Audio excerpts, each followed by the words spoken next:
प्रधानमंत्री का इलेक्शन कौन कराता है? कोई चोंचाई करेगा तो कहेगा सस्पेंड करो। बैंक मैनेजर को कह देगा कि चलो तुम्हारी ड्यूटी लगाते हैं। उनके बारे में कहा जाता था कि नाश्ते में नेता खाते हैं। सोशल मीडिया के फायदे हैं, इसमें एक ये है कि देखिए इन्हीं तीन कितने लोग का इलेक्शन कराता है निर्वाचन आयोग? लोकसभा, राज्यसभा, विधानसभा, विधान परिषद, राष्ट्रपति, प्रधानमंत्री का इलेक्शन निर्वाचन आयोग कराता है। तो कौन कराता है? नियुक्ति होती है। प्रधानमंत्री का कभी भी निर्वाचन नहीं होता, बल्कि उनकी क्या होती है? नियुक्ति।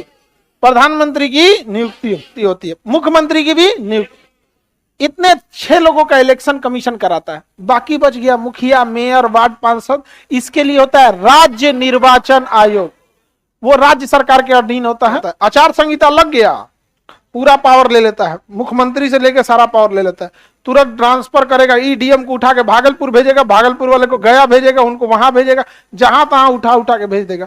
और कोई चोंचाई करेगा तो कहेगा सस्पेंड करो, ज्यादा कहेंगे तो टर्मिनेट में मारेगा, इसको भगाओ यहाँ से। कोई इलेक्शन कमीशन के आगे नहीं होता, तुरंत सस्पेंड कर देगा आपको। तो ये इतने लोगों का इलेक्शन कराता है। पीएम और सीएम का तो इलेक्शन ही नहीं होता है, बल्कि इन लोग का क्या होता है? नियुक्ति होता है। पीएम सीएम का तो नियुक्ति होती है। यहाँ पे समझ में आ गया कि नहीं? निर्वाचन आयोग एक बहुत बड़ा पद है। तो प्रधानमंत्री के सलाह पर राष्ट्रपति क्या करते हैं? निर्वाचन आयोग के अध्यक्ष की नियुक्ति करते हैं। एक बार वो नियुक्त हो जाता है तो महाभियोग द्वारा ही आप उसे हटा सकते हैं। 3 सदस्यीय निर्वाचन आयोग है हमारे यहाँ, तीनों के पावर सेम है, लेकिन एक को सीनियर बना दिया जाता है। तो निर्वाचन आयोग हमारे कितने सदस्यों वाला है? 3। और इसी 3 में एक क्या होता है? मुख्य निर्वाचन आयोग, बाकी होते हैं निर्वाचन आयुक्त, इलेक्शन कमिश्नर, और एक जो होता है chief election commissioner, chief election commissioner.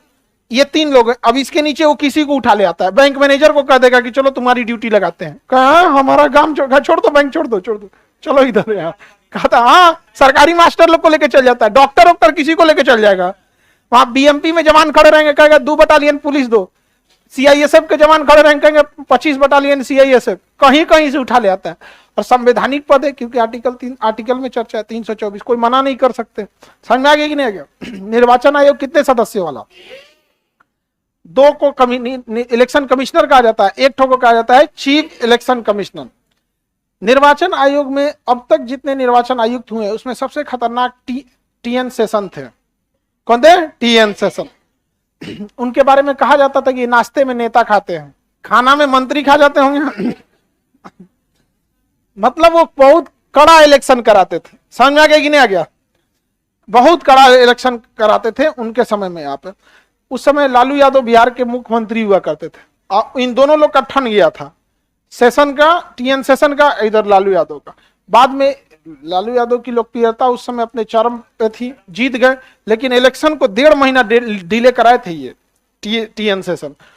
Security और बढ़ेगी, तो लालू यादव कहे कि जितना देर हो तो उतने ठीक हो। तो लेकिन टीएन सेशन का कहना था कि जब तक हम 100% वाटर टाइट व्यवस्था ना कर ले तब तक नहीं होने देंगे। हालांकि आज से 30 साल 40 साल पहले डिजिटल मीडिया इतनी नहीं थी, तो क्राइम बड़े खुलेआम हो जाते थे। अब तो वीडियो बन जाते हैं। पहले क्या होता था? बूथ कैप्चर कर लो। अब AK-47 आ गया है, अगले दिन आपका अखबार में छपेगा, आया था बूथ कैप्चर करने, कैप्चर हो गया आपने। बहुत अभी के टाइम पे सोशल मीडिया के कई फायदे हैं, कई नुकसान हैं, जिसमें एक ये है कि अब खुलेआम गुंडाई नहीं कर पाएंगे।